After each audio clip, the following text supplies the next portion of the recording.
शादी होला सिंदूर से। हाँ। वो सिंदूर है। हम्म। हम एठी मेहरारू हई और ओहू के एठी मेहरारू है। हम मेहरारू हई वो मेहरारू है जवन हमार हाँ। पहले था। हाँ हमारे सथवा ऐसा बीतल।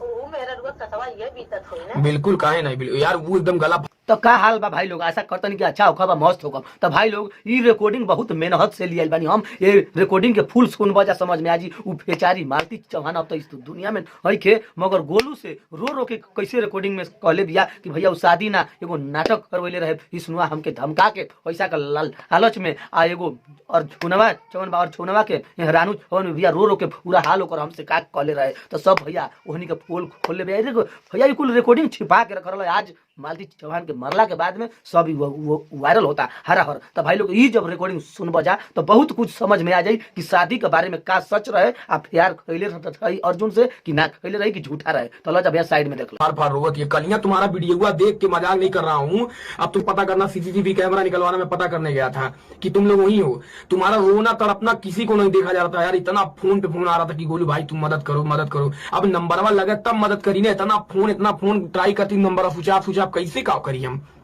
अच्छा तू हमके सही बताओ, अगर हम अर्जुन से सदिया कहले होती तो का हम के लेके हमके वो ऐसा जगह लेके भाग गए तो पता ना पाइल होता। हाँ यो सही है। लेकिन हम ये चीज ना कही चाहती कि हाँ हम के दुनिया हम बस इतने जाने ले भैया ने कि हमारी रिकॉर्डिंग हम इतना ही सकेले कि हाँ हम अर्जुन से कहिया से बात करे लगली। नवरातन जहिया लगा ले ओकर एक दिन पहले हम उससे बात वो हम खुद से काले रही। अर्जुन हमें कुछ ना काले रहने। हम अर्जुन से काली कि भैया ऐसे ऐसे बात कहने कहा चाहत हमें फांसी पे लगवावल चाहतू। हम काली ना ही करिएवा कहले का ओकर हम फांसी लगा देली। उनके मजबूर हम कहली। अच्छा एक बात बतावा मालती तो सही बता हमके पगली हाई बात तो सही है भैया। अच्छा अर्जुन से बतियात रही खुला बात सही है। अच्छा जो 5,000 रुपयावा ओकरे बाद वो गोरखपुरिया भौजी तक पहुंचावल या कहीं तो के गायब करावल ई का मतलब मैटर है। नहीं समझ पाऊली 5,000 रुपया मतलब का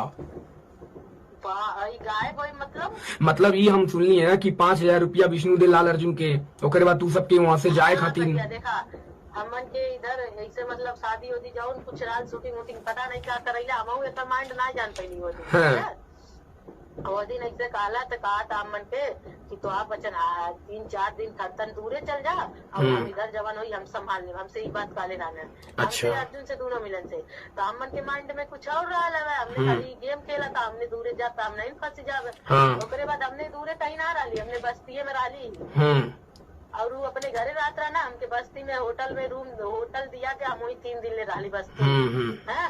ओकरे बाद हम इंटर माइंड जानत रही की चाल चला था मन के साथ।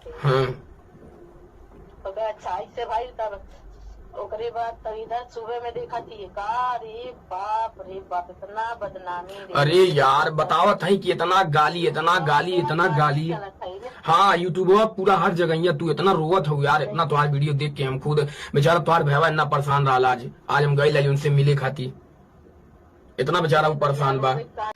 तो भाई लोग अभी ये रिकॉर्डिंग सुनला के बाद में तो हम लोग के समझ में आई हुई कि नहीं ये मालती चौहानी बात सत्य कहतली ये रिकॉर्डिंग में। तो अगर ये रिकॉर्डिंग अच्छा लागल वीडियो अच्छा लागल तो रिकॉर्डिंग के बारे में वीडियो के बारे में कमेंट करी। अगर हमारे यूट्यूब चैनल पर नया होकर तो सब्सक्राइब कर दी। ऐसे कुल रिकॉर्डिंग वीडियो सुने खातिर। अगर हमारे फेसबुक पेज पर बनी तो पेज के फॉलो कर दी। ऐसे कुल वीडियो देखे खातिर। तो भाई लोग फिर कोनो अगला रिकॉर्डिंग के लेके तब तक के लिए नमस्कार प्रणाम धन्यवाद।